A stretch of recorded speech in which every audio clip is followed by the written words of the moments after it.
paz, irmãos. Nós vamos começar mais uma oração ao Senhor nosso Deus. E nós sabemos que o Senhor ele é digno de toda honra, digno de toda adoração.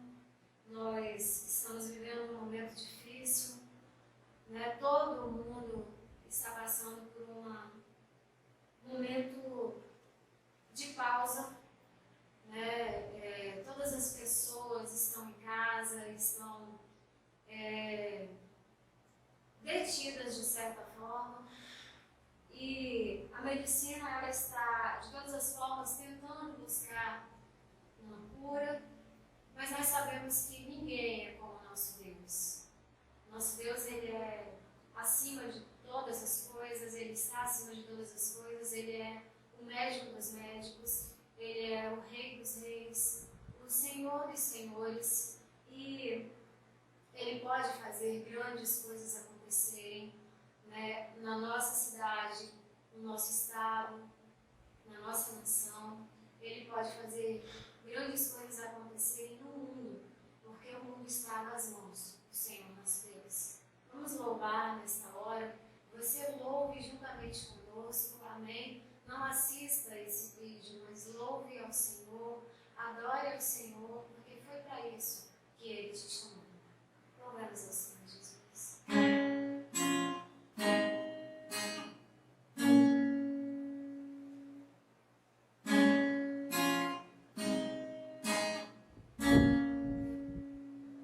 Tu és o Deus desta terra, tu és o Rei deste povo, és o Senhor da nação. Tu és a luz deste mundo, esperança para os perdidos. Tu és a paz que os cansados. Tu és.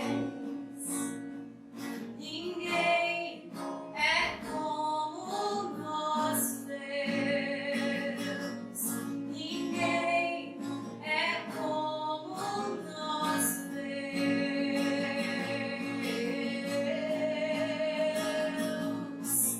Grandes coisas estão por vir, grandes coisas vão acontecer neste lugar.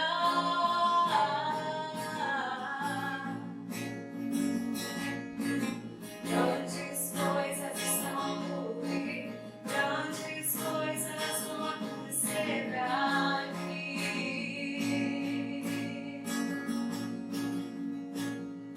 Eu creio, Senhor, como o nosso Deus.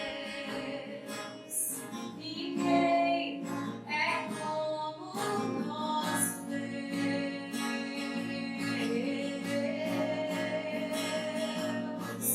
Grandes coisas estão por vir, grandes coisas vão acontecer neste lugar.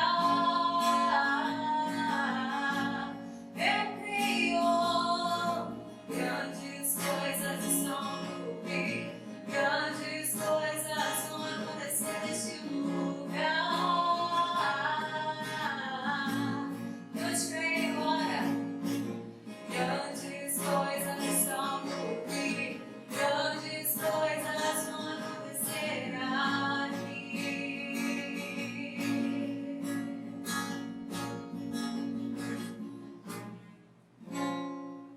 Aleluia. Toda honra e toda glória seja dada ao Senhor Jesus, que cuida da nossa alma. Amém?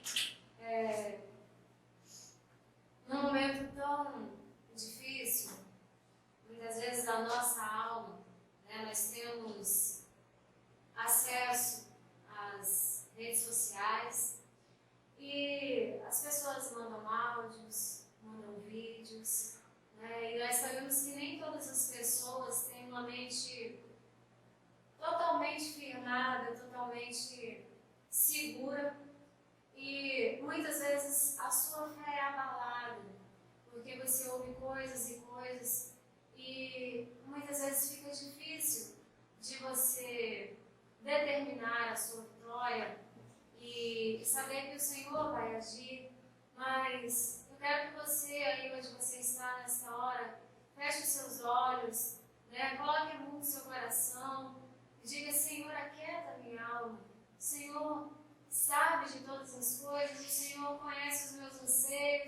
O Senhor conhece as minhas necessidades e o Senhor Ele está te ouvindo neste momento.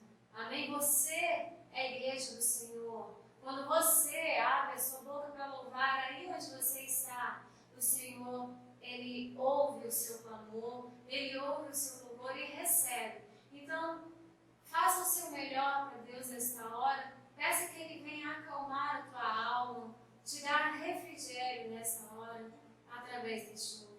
Faça deste louvor a sua oração.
as nossas conquistas.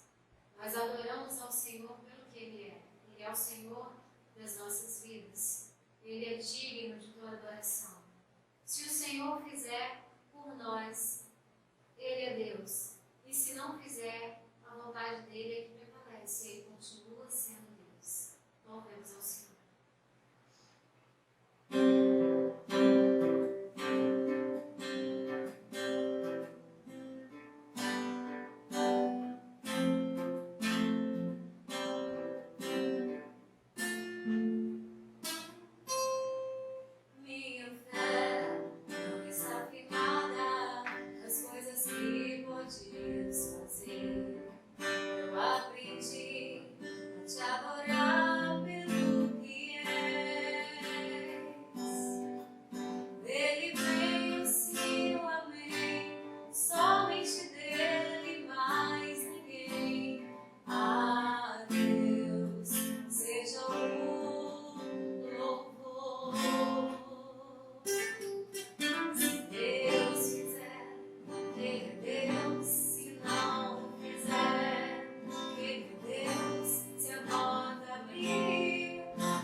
Pai, nós te adoramos.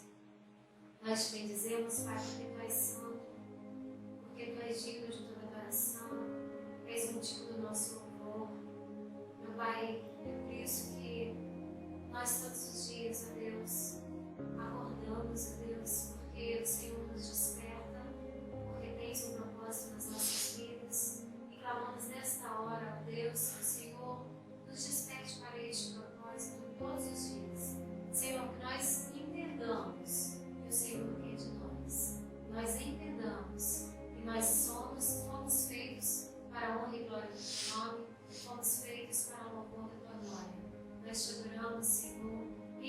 nome do Senhor Jesus Cristo. Amém. Um privilégio poder estar aqui para juntos refletirmos acerca da palavra do Senhor.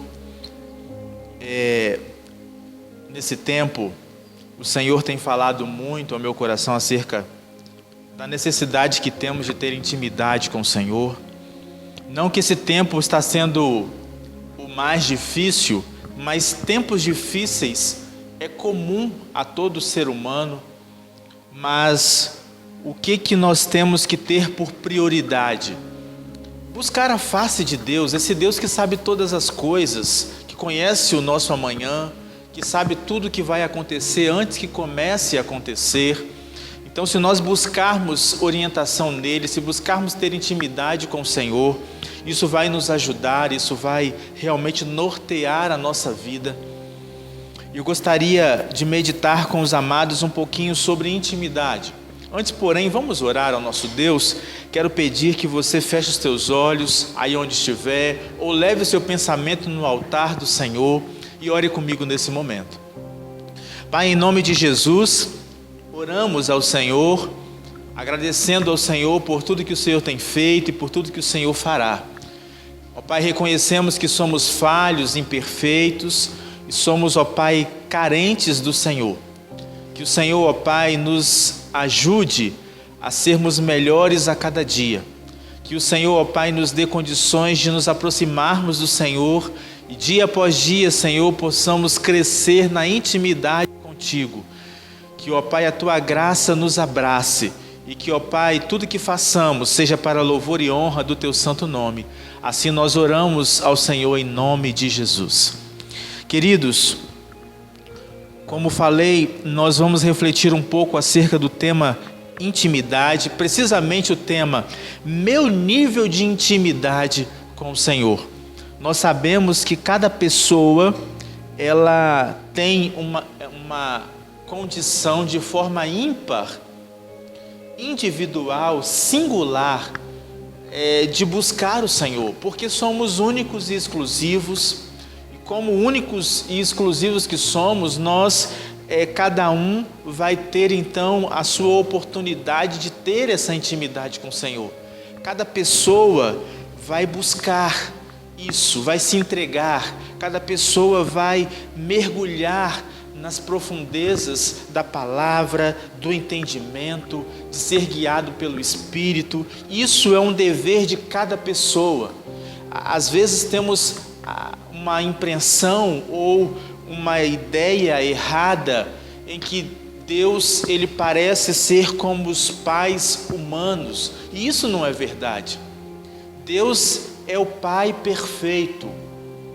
Os pais, muitas vezes, seres humanos, eles falham quando rotulam algum filho, alguma filha. Deus não é assim. Deus ele não tem filhos favoritos. Aí alguns podem pensar, mas olha para Davi, foi o homem segundo o coração de Deus. Olha para Moisés, homem tão abençoado. Homem como aquele naquela época não teve.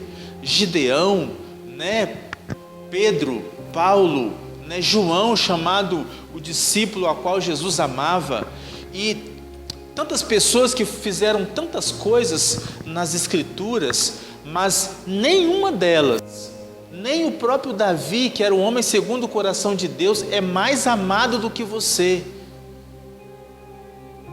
Não existe pessoa mais amada do que a outra para Deus.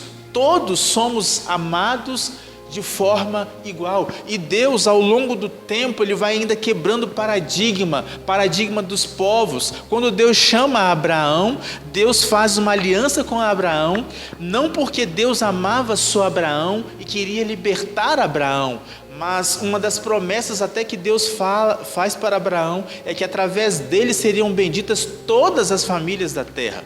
Deus queria salvar todos. Quando ele chama Abraão, na verdade ele quer ter um modelo, um exemplo. Então vem Abraão e a sua genealogia, o povo de Israel, e esse povo vai ser o povo do Senhor, mas para que os outros vissem como Deus é, como aqueles que se entregam para ele e quisessem então ter esse mesmo tipo de relacionamento, esse mesmo tipo de intimidade.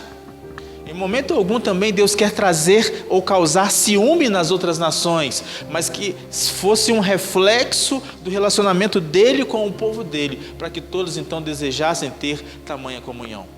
Jesus, ele depois, no fim do seu ministério, ele chama os discípulos e ele diz: olha, ide por todo mundo e pregai a todas as criaturas. Só que os discípulos tinham seus paradigmas, as suas limitações. Os judeus se tornaram muito fechados nos seus conceitos, porque eles não entendiam que a graça recaía sobre os outros. Eles tinham problemas de divulgar a graça do Senhor. Mas a palavra diz, mesmo Jesus já tendo dado essa orientação e essa ordem para os discípulos, a palavra de Deus diz, lá em Atos capítulo 10 e 11, vai nos contar a história de Cornélio.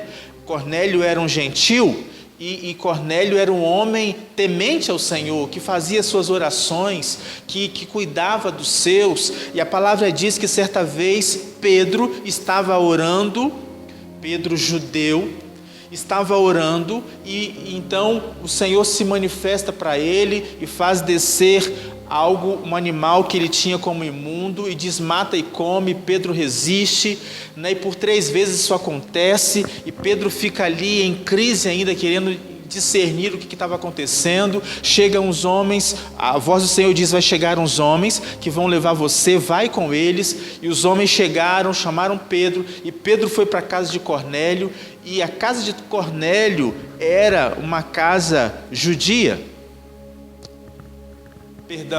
gentílica. Cornélio era gentil, e Pedro entrou ali, e o Senhor já tinha falado com Cornélio que deveria mandar chamar Pedro, e a voz do Senhor é clara com Cornélio. Cornélio manda no lugar certo, e Pedro é trazido, e Pedro então entende que precisa pregar sobre Jesus, e Cornélio então é salvo. E uma expressão de Pedro que está lá em Atos capítulo 10, versículo 34. Então Pedro começou a falar: agora percebo verdadeiramente que Deus não trata as pessoas com parcialidade. Deus não é indiferente aos outros. Deus é o mesmo ontem, hoje e será eternamente, né? Se você for parar para pensar, olha a crise de Jonas. Jonas entra em crise quando Deus oferece graça, favor aos ninivitas. Ele não consegue conceber como que Deus pode perdoar um povo tão perverso como os ninivitas.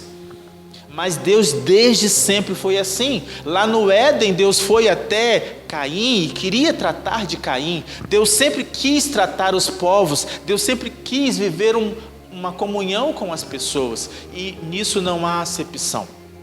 Também quando você vai lá em Hebreus capítulo 4, versículo 16, a palavra nos faz entender que quem é que define a aproximação de Deus somos nós. Somos nós que definimos o nível de intimidade que vamos ter com o Senhor. Porque quando Jesus abriu os braços na cruz e disse: está consumado, tudo ali, a obra regeneradora, o resgate daquilo que Adão perdeu no Éden, foi conquistado por Jesus na cruz. E quando ele diz está consumado, isso quer dizer que aquilo onde existia a guerra do homem com Deus, agora poderia reinar a paz. Onde tinha ruptura de relacionamento, quebra de aliança, Jesus realiançou o homem com Deus. E a Bíblia fala que em Cristo nós somos uma nova criatura. E através de Jesus eu deixo de ser criatura, porque agora eu passo a ser reconhecido e também reconhecer Deus como meu Pai, porque Ele já me vê como filho. E esse relacionamento que era contrário, agora me é favorável, agora eu sou filho do Altíssimo. E eu é que preciso então entender que a minha aproximação com Deus, ou a minha distância de Deus, eu é que causo isso. O que diz lá Hebreus 4:16? Diz assim: assim aproximemo-nos do trono da graça com toda a confiança, a fim de recebermos misericórdia e encontrarmos graça que nos ajude no momento da necessidade. Então somos nós que temos que nos aproximar do trono da graça. Isso é uma atitude sua. É lógico que nós não entendemos, então Deus faz a parte dele. É o Espírito Santo que te convence do pecado, da justiça e do juízo. É Ele que dar o primeiro passo, mas a Bíblia fala que Ele sempre te respeita. Em momento algum Deus te atropela, em momento algum Ele invade a sua vida, a sua casa, o seu jeito de ser. Muito pelo contrário, Ele é um Deus invisível, mas real, e Ele chega, Ele se apresenta em algum momento da sua vida, independente de como foi a sua criação, os seus pais, se eles te criaram no temor do Senhor ou não, mas em dado momento Deus se aproxima de você e Ele diz: olha, eu sou Deus, eu te amo, eu te criei, eu quero ter um relacionamento com você. O que diz lá Apocalipse 3:20? A palavra diz que Jesus falando para a igreja: eis que estou à porta e bato, se alguém ouvir a minha voz, entrarei em sua casa, cearei com ele e ele comigo. Jesus Cristo está batendo na porta de uma casa que é dele, mesmo assim Ele tem respeito, mesmo assim Ele tem uma educação extraordinária. Entenda bem, o Espírito Santo, Ele é Deus, Ele é a terceira pessoa da Trindade. O Espírito Santo, como Jesus e Deus, Ele é onisciente, Ele é onipotente, Ele é onipresente. Ele tem todo o poder, todas as qualidades, todas as características dos demais da Trindade, Ele também tem. No entanto, Ele fica dentro de nós, Ele habita dentro de nós, com tanto respeito, ao ponto dele não nos manipular. E a Bíblia ainda nos ensina: olha, não apagueis ao Espírito. Não, como quem diz, não sufoque ele, né? Não apague ele, né? Não despreze ele. O Espírito Santo dentro de nós, como sabemos, ele é nosso ajudador, ele não é fazedor. Se ele é ajudador, ele espera que você tome a iniciativa. Porque somos nós os responsáveis pelo nosso nível de intimidade com Deus. De tal forma que, pensando já assim, nós podemos entender, e eu já posso te perguntar: qual é o seu nível de intimidade com Deus? Às vezes, né, podemos falar: é por causa disso, por causa daquilo, é porque eu não tenho tempo para buscar, ou porque eu não entendo bem as Escrituras. Nós nos cercamos de tantas coisas e algumas vezes de tantas desculpas, mas na verdade Deus não tem filhos queridinhos, sou eu e você. E se você olhar para Davi, se você olhar para Moisés, se você olhar para tantos quantos foram ícones na história do cristianismo, eles, como disse ainda há pouco, nenhum deles são amados um pouquinho a mais do que você. Nenhum deles. Porque Deus, Ele é perfeito. Ele nos ama de forma igual. Então, se eles fizeram, nós podemos fazer. E quando olhamos para a Escritura, a palavra diz que, e nos faz entender que Jesus é o perfeito, o todo perfeito, a imagem e semelhança real do Deus vivo. E o que Ele diz para nós? Ele diz: vocês vão fazer o que eu fiz, e obras maiores vocês ainda vão fazer. Então nós temos toda a condição de nutrir toda a intimidade com o Senhor. A questão é como que você tem se comportado mediante a essa realidade. Gostaria de fazer uma analogia com os amados. Vá comigo, por favor, no livro de Ezequiel, capítulo 47. Vou ler com vocês aqui 5 versículos dele. Abra sua Bíblia aí onde você está, ou seu aplicativo. Vou ler aqui a palavra do Senhor. Diz assim: depois disso, um homem me fez voltar à entrada do templo. E eis que saíam águas de debaixo do limiar do templo, para o oriente, para a face da casa, porque a face da casa dava para o oriente, e as águas vinham de baixo, do lado direito da casa, do sul do altar. E eis que ele me levou pela porta do norte e me fez dar uma volta por fora, até a porta exterior que olhava para o oriente, e eis que corriam as águas do lado direito. Saiu aquele homem para o oriente, tendo na mão um cordel de medir, e mediu 1000 côvados, e me fez passar pelas águas que me davam pelos tornozelos. Mediu mais 1000, e me fez passar pelas águas, águas que me davam pelos joelhos. Mediu mais 1000 e me fez passar pelas águas, águas que me davam pelos lombos ou pela cintura. Mediu ainda outros 1000 e era já um rio que eu não podia atravessar, porque as águas tinham crescido, águas que não se davam para passar, que só dava para passar a nado, rio pela qual não se podia caminhar. Bom, pensando nessa analogia de forma objetiva, aqui nós podemos observar que a Bíblia nos fala acerca de pelo menos 4 níveis de intimidade com esta água, com a água que saía do trono, com água que eu possa realmente me envolver, que vem do altar do Senhor. Essa água precisa me inundar, ela precisa me encher, eu preciso realmente ser cheio dela, estar cheio do altar do Senhor.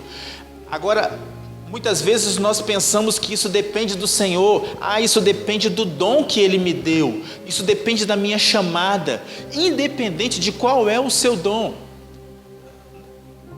Não é só os pastores que devem ser cheios do Espírito, não são só os missionários, mas cada pessoa, independente de qual é o seu dom, ainda que o seu dom que pareça ser insignificativo, mas isso não é verdade. Não existe insignificância no reino de Deus. Todos somos filhos amados do Pai, mas existem níveis de entrega, e esses níveis de entrega é que vai classificar a sua intimidade com o Senhor. A palavra diz, no versículo 3, que o primeiro nível de água aí, que aquele homem conduzia, o primeiro nível ele andou 1000 côvados, e a água só molhava até o seu tornozelo.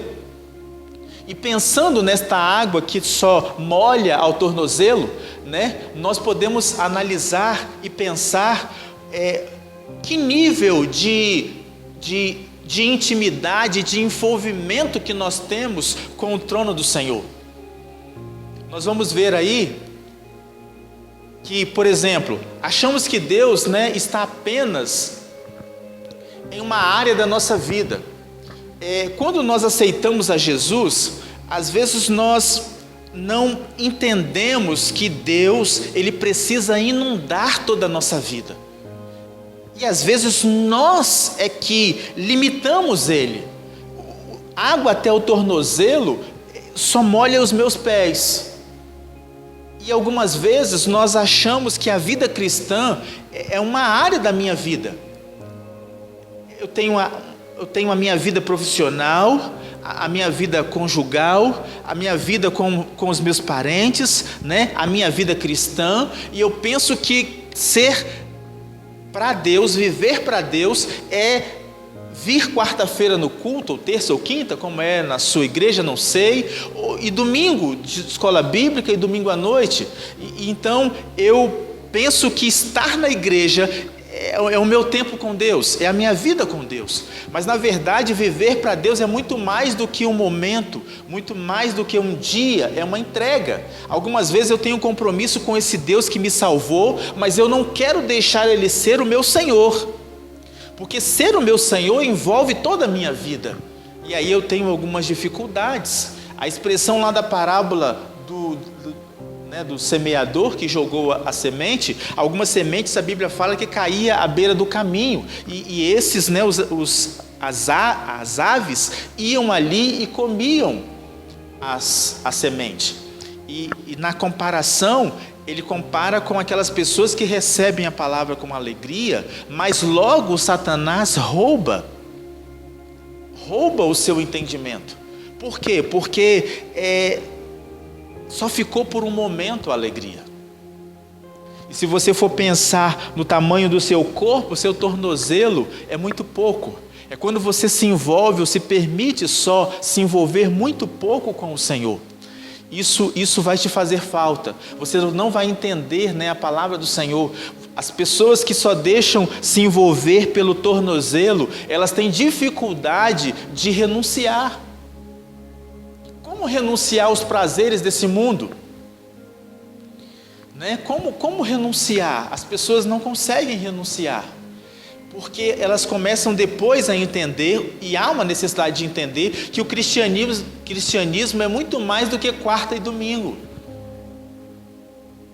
E aí as pessoas entram em crise, porque elas não conseguem transpor as barreiras do natural para o espiritual, que é abandonar o seu eu. Mas a palavra diz, e entenda, que isso precisa ser uma fase. A fase do tornozelo é uma fase. Eu entendo que todos nós precisamos passar. Quando você aceita Jesus, você fica todo feliz, todo alegre, e você fica cheio, né, de ânimo, de alegria mesmo. Mas isso aí não é o suficiente, porque tem que chegar à maturidade. Algumas vezes a palavra precisa te confrontar e você precisa abandonar o seu eu para viver a Cristo. E muitas vezes nós temos dificuldades, mas entenda que isso é uma fase. Essa fase precisa passar, ou você precisa passar dela. Também, se formos pensar, o segundo nível, a palavra diz, né, que as águas, né, no capítulo 4 de Ezequiel 47, a parte A do versículo, a Bíblia diz, né, que ele também mediu mais 1000, né? E medindo mais 1000, as águas iam até o joelho. E indo até o joelho, né, você pode observar que subiu um pouco mais. Agora, essas pessoas, elas são comparadas como pessoas que já estão vivendo aquela fase mesmo de um entusiasmo um pouco maior, né? Você se empenha em fazer as coisas, porque você já sabe que Deus é galardoador de todos aqueles que o buscam. Você entende já o favor do Senhor. Você já entende que Deus, Ele te amou primeiro, e Ele quer cuidar de você, e Ele quer, né, te abençoar. E é uma fase, como disse, nós precisamos passar dela também. Por quê? Você imagina você dentro da água, com águas no joelho. Você tem pleno poder sobre a água, ela não te domina. Ou seja, se você está num rio com águas pelo joelho, você vai para onde você quer. Você ainda está no natural, muito embora já inundado de certa forma pelo espiritual, mas você ainda tem o controle de todas as coisas. Aí você pode observar que muitas vezes na sua oração, né, você pede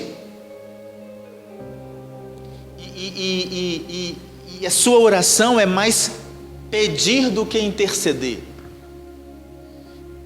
Por quê? Porque você busca o braço do Senhor, não o coração. Muitas vezes você coloca sobre você o cristianismo e você acha que fazer é algo que é responsabilidade sua. Na verdade, você tem que fazer junto com o Senhor. Você não pode fazer tudo sozinho. Quando as águas estão no seu joelho, você tem o controle, ou seja, você vai para onde você quer. A água te atrapalha um pouco, sim, mas você faz do seu jeito.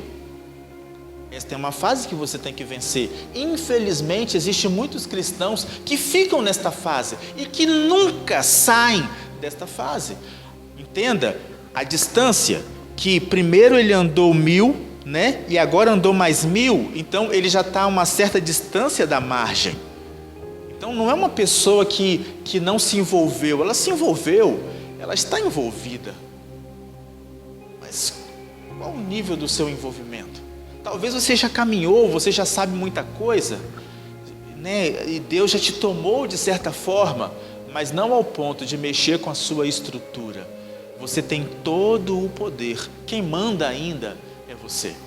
E o terceiro nível, a palavra diz, a parte B do versículo 4 de Ezequiel 37, vai dizer que as águas, né, ele mediu mais 1000 e as águas agora vinham até a sua cintura, até os seus lombos. Bom, os guarda-vida, né, os bombeiros dizem, olha, água no umbigo, sinal de perigo. Então, quando a água chega aqui no seu umbigo, né, ou na sua cintura, você já tem meio controle. Você não tem todo o controle, porque dependendo da correnteza, isso compromete todo o seu corpo. Na verdade, quando você chega nesse nível, você já começa a ouvir o Espírito. O Espírito já te fala, ele já conversa com você, ele já te orienta. Você já desfruta de uma intimidade com o Senhor. Mas existe alguns momentos em que você entra em crise, e nesses momentos que você entra em crise, você não se permite ser guiado pela água. Por quê? Porque você tem medo de afundar, você tem medo de mergulhar, você ainda luta com o controle, porque você quer ter o controle. E entenda uma coisa, o controle da sua vida é uma coisa que Deus nunca vai lutar contra você para assumir. É você que tem que entregar para Ele. E essa pessoa que está na cintura, ela já desfruta de intimidade, ela já ouve Deus. A grande questão é na hora das provações. Porque na hora da provação, você precisa crer em Deus. Você precisa confiar nele. Você precisa acreditar que Ele te ama e que Ele vai resolver a situação. A questão é que você ainda tem algum controle. Então você luta para se manter. Você precisa passar dessa fase. Você não pode ficar nessa fase. Por quê? Porque se você permanecer nesta fase, algumas vezes você sempre vai cair. Algumas vezes você vai cair. Algumas vezes você vai cair. Por quê? Porque toda vez que a sua mente entrar em crise, o natural vai te apertar, você vai ficar comprimido, você vai ficar sem estrutura, e quando você ficar nessa pressão, você vai optar em fazer aquilo que você quer fazer. Amados, lembra da passagem do Jesus andando sobre as águas? A Bíblia fala que ele andava sobre as águas, e os discípulos remavam, e o vento era contrário, e Jesus se aproximou deles, e a Bíblia diz que eles acharam que era um fantasma, até que Jesus bradou de lá da neblina: não tenham medo, sou eu, o Senhor. Pedro diz então: olha, Senhor, se és tu mesmo. Percebe que ele não estava vendo claramente que era o Senhor, e ele disse: se és tu mesmo, manda-me ir ter contigo. E Jesus falou assim: vem. E Pedro desceu do barco e foi ter com Jesus. A grande verdade é que lá tinha 12 pessoas, mas só Pedro quis ir. E quando Pedro, que foi o único corajoso, desceu e foi ter, ele parou de olhar para Jesus, ele parou de crer na palavra de Jesus, porque ele estava andando sobre a palavra de Jesus, ele tirou o foco de Cristo, e a Bíblia fala que ele sente o vento, ele volta para o natural. Ele sente o vento, e quando ele vê que o vento está forte, ele então teme e começa a afundar. Porque ele volta para o natural. Quando ele desce, ele está no sobrenatural, ele está no espiritual, ele está crendo na palavra do Senhor. Pedro já estava na tempestade, ele tinha remado muitas horas ali, tentando chegar no outro lado, e a maré não deixava, o vento era contrário. Ele já estava entendendo que ele estava no meio da crise. Jesus chegou, dá uma palavra, ele crê por um tempo na palavra, e depois ele volta para o natural. Quando ele sente o vento começa a mexer com ele começa a descer. Quando a sua água está na cintura, seu nível de intimidade, você já desfruta de uma comunhão com Deus, mas você ainda não consegue se entregar totalmente. Mas existe o quarto nível, graças ao Senhor. E esse quarto nível, como diz lá a expressão no versículo 5 de Ezequiel 47, a Bíblia diz, que a água, ele mediu mais 1.000, e chegando lá mais 1.000 côvados, lá já era como um rio. E sendo como um rio, já não dava mais pé, a gente tem essa expressão, já não dava mais pé. Ou seja, a água sobressaía da sua cabeça. não dava mais para passar caminhando. E amados, esse é o nível que o Senhor quer nos levar. É o nível onde você vai ser guiado pelo Espírito. Que agora você já conseguiu mortificar a sua carne, e é o Espírito que te guia. Você já crê que o melhor está nas mãos de Deus, você não duvida disso, ainda que você não consiga entender, ainda que você não consiga discernir com todas as propriedades, você acredita nele. Não tem aquela expressão, em fulano eu creio de olhos fechados, eu acredito em olho fechado? Então, nós precisamos crer no Senhor Jesus dessa forma, crer que Ele sabe de tudo, que Ele conhece o melhor. Quando você está nesse nível, entenda, se você não consegue mais andar, porque a maré, a água está por cima de você, você não está mais no controle. E saiba que isso não te irrita. Não te irrita não estar no controle. A grande verdade é que os naturais ficam irritados, desesperados, desestruturados quando eles perdem o controle. Eles não conseguem conceber ser guiado pelo Espírito. Não, eu tenho que entender, eu não estou compreendendo. Como é que eu vou fazer uma coisa que eu não estou vendo, que eu não estou sentindo, que eu não estou compreendendo? Os naturais não conseguem. A palavra de Deus diz que isso é loucura para quem é natural, discernir as coisas espirituais. Você gosta de falar com Deus quando você está nessa fase? Você gosta de conversar com Ele? Ou você ora por necessidade? Você se sente obrigado a ter comunhão com Ele? Você reserva tempo para conversar com Ele? E esse tempo já não é nem mais aquele tempo no seu relógio que você vai lá conversar com Ele, mas você conversa com Ele toda hora. Às vezes em meio a pessoas, em meio a acontecimentos, você se volta para Ele, você conversa com Ele. Quando você tem uma dúvida, você fala com Ele, você faz perguntas para Ele. É bom para você, você gosta de conversar com Ele. É assim com você?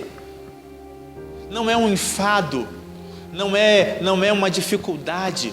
Você não fica preso, isso não te incomoda, você na verdade tem prazer de viver isso. Esse é o nível. Pensa numa pessoa que está num lugar onde ele pode boiar. E uma pessoa que está boiando, ele deixa que a maré o leve. Essa precisa ser a sensação de que aquele que te guia sabe para onde te levar. Mas para alcançar esse nível, nós temos que transpor as nossas barreiras, as nossas dificuldades. Olha só, deixa eu contar para vocês rapidamente uma história de uma mulher. Na verdade, a história é a seguinte. Eu quero colocar as áreas da vida desta mulher como se fosse uma casa. Cômodos de uma casa, porque nós precisamos, para ter intimidade com o Senhor, não ter segredo com Ele, entregar todas as áreas da nossa vida. Então imaginemos, as áreas da nossa vida como se fossem áreas da vida de uma pessoa. Essa pessoa, ela entregou a vida para Jesus, e aí o que acontece? Ela falou: entra Jesus na vida, vem habitar comigo. E Jesus então entrou na sala dela.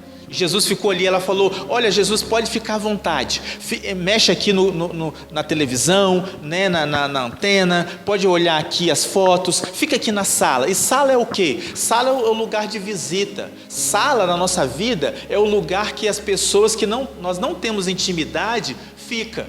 Ela entra na sala e da sala vai embora, porque sala é um lugar onde ninguém vê as coisas desarrumadas, feias. E aí Jesus estava nessa área, e ela falou: pode ficar à vontade. E a Bíblia fala que ela saiu, mas aí o inimigo veio e bateu na porta, na janela do quarto dela.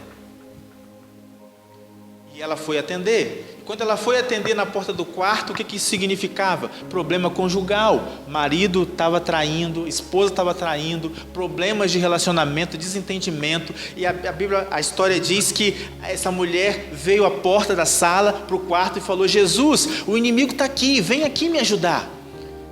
está aqui, vem aqui. Jesus ia até na porta do quarto e voltava, ele não conseguia chegar lá. E depois, com muita luta, ela fechou a janela e foi até a sala. Falou: Jesus, já não entreguei a minha vida para o Senhor. E Jesus falou: sim, eu estou com um problema lá no casamento, por que o Senhor não foi lá no meu quarto para resolver aquele problema? E Jesus diz assim: não, minha serva, você entregou a sua vida para mim, mas você só me permitiu ficar aqui na sala. Você não me autorizou a entrar no seu casamento. Você nunca orou pelo seu marido. Você nunca leu a Bíblia para ele. Você nunca deu testemunho de mim. Você nunca convidou ele para ir na igreja. Você nunca representa Cristo para ele.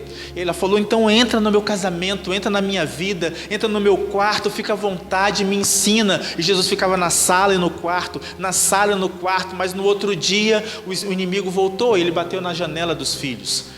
Filho em prostituição, filho em droga, um transtorno, briga, rebeldia, tanta coisa. E ela então começou a clamar: Jesus, Jesus, Ele está aqui agora, me salva, me ajuda. E Jesus estava na sala, no quarto dela, na sala, no quarto dela, e com muita dificuldade ela fecha a janela, então vai até a sala e acha Jesus: Jesus, eu já não entreguei a minha vida para o Senhor, e por que o Senhor não está me ajudando aqui com os meus filhos? E Jesus falou: você nunca consagrou os seus filhos a mim. Você nunca impôs as mãos sobre eles, você nunca orou sobre eles, você nunca leu a Bíblia para eles, você nunca levou eles para minha casa, você nunca instruiu eles no caminho onde que eles devem andar. E ela falou: então Jesus, entra na vida dos meus filhos, me ajuda, me abençoa, me ensina. E Jesus começou a fazer isso com ela, mas no outro dia o diabo veio, e ele bateu na porta da cozinha.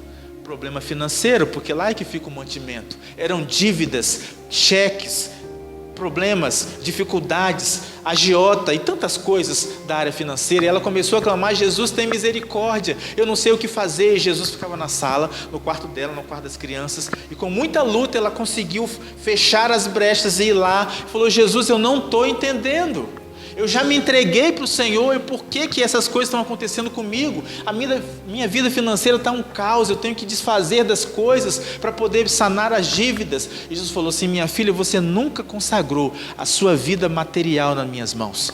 Você sempre quis fazer do seu jeito. Você sempre viveu do seu jeito, você nunca permitiu que eu te orientasse a ser uma pessoa equilibrada em todas as áreas da sua vida. E ela disse: Senhor, então agora entra em todas as áreas da minha vida, não entra só na cozinha também, mas na copa, também entra lá no terraço, na varanda, no quintal, em tudo quanto é área da minha vida, tenha plena liberdade. E Jesus tomou conta de toda a casa, de toda a vida dela.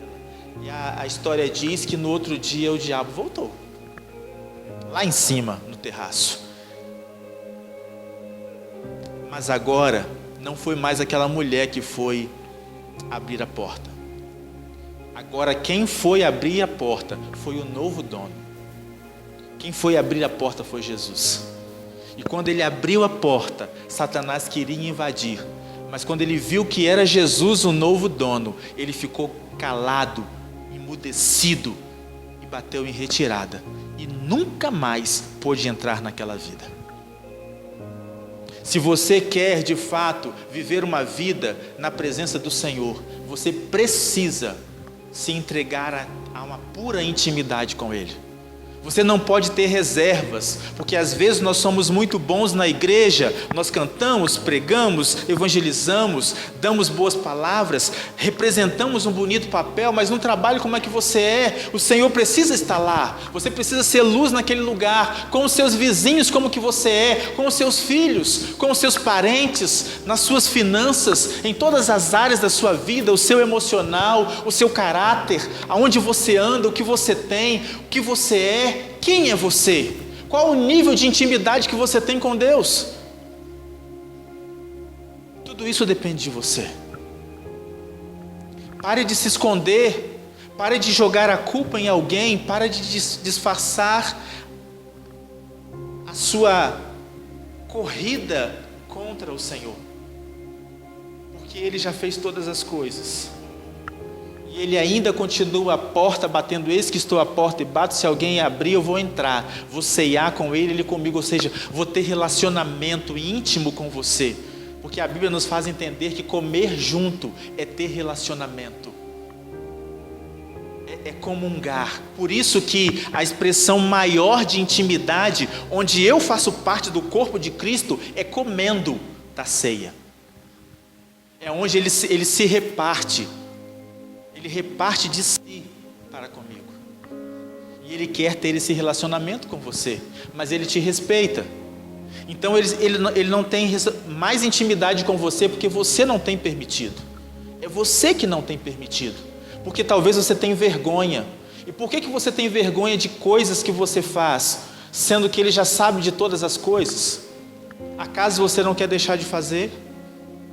Mas se você pedir perdão por algo que você fez, ele é fiel e justo para te perdoar, te purificar de toda injustiça e te amar. Porque o que ele mais quer é viver o amor que ele tem por você. Deixa eu orar por você, pela sua vida, e eu quero te confrontar de fato a você mudar a sua realidade. Tenha intimidade com o Senhor, conheça os planos que ele tem para a sua vida.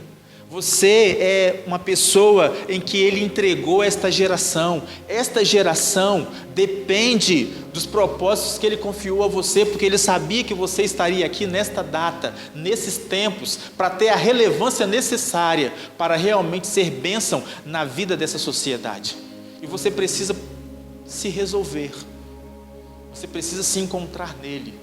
Você precisa ir para ele, para que ele possa devolver para você aquilo que ele mesmo planejou para a sua vida. Ore comigo. Pai, em nome de Jesus, eu oro com essa pessoa que se coloca, ó Deus, submissa à tua palavra nesta hora.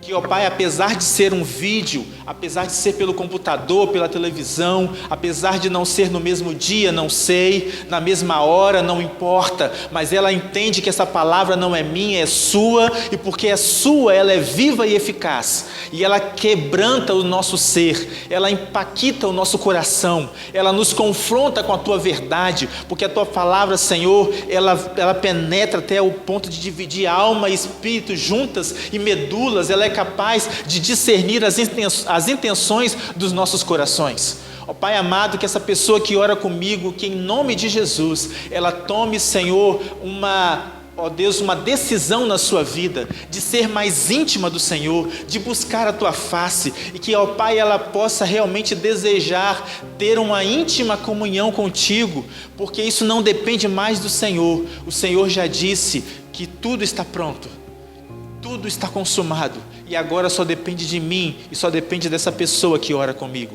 Pai, em nome de Jesus, eu lanço sobre a vida dos teus filhos toda a sorte de bênção, e que aprendamos, ó Pai, a passos largos, a ser, Pai, guiados pelo teu Espírito, e que ao sermos guiados pelo teu Espírito, sejamos, ó Pai, cristãos relevantes nesta época. Assim nós consagramos a nossa vida ao Senhor e pedimos a tua bênção em nome de Jesus. Amém. Que o Senhor nos abençoe, nos guarde e nos faça prosperar no seu caminho santo. Fiquemos em paz, que o Senhor nos abençoe.